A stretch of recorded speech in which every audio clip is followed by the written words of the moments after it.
Today kicks off the 140-day regular session of the 88th Texas Legislature. Joining us on the couch this morning to talk about what's going on this session is James Henson, director of the Texas Politics Project and professor at UT Austin. How are you, sir? Good to see you. Good to be back, Casey. Yeah, thanks for coming on. So this session is expected to have a $188.2 billion budget. First of all, what does that mean? Well, that means a lot more money than the last time we were here. You know, there's a certain amount of debate going on about why that's the case, but the combination of inflation, but the economy recovering here fairly quickly means that there's a lot more money to spend. The number you'll hear a lot of people are watching is $32.7 billion more to spend than last time, so it's a bit. Yeah, what do you think they're going to focus on with that surplus? Well, based on what we're hearing from the legislative leadership, from the governor, the lieutenant governor, various people in the legislature, the number one priority will probably be cutting property taxes if they can figure out a way to do that.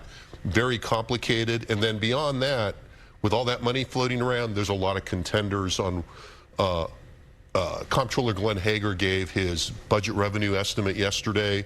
He talked quite a bit, actually, as he has, about infrastructure spending, things like the grid, water, broadband.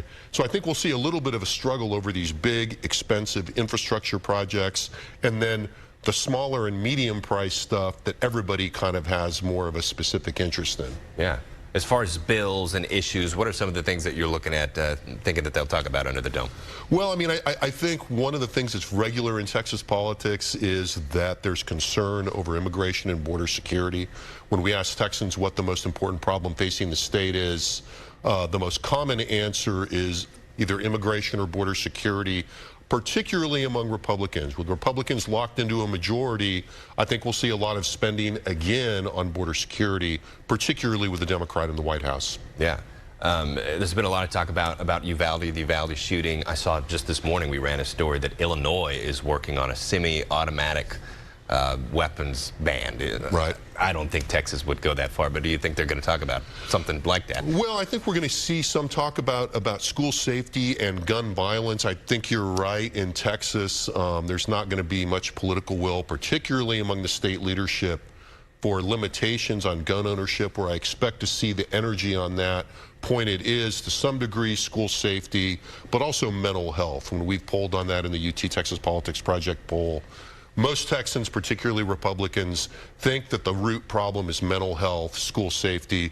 So we'll see a discussion kind of funneled that way by the leadership. Yeah.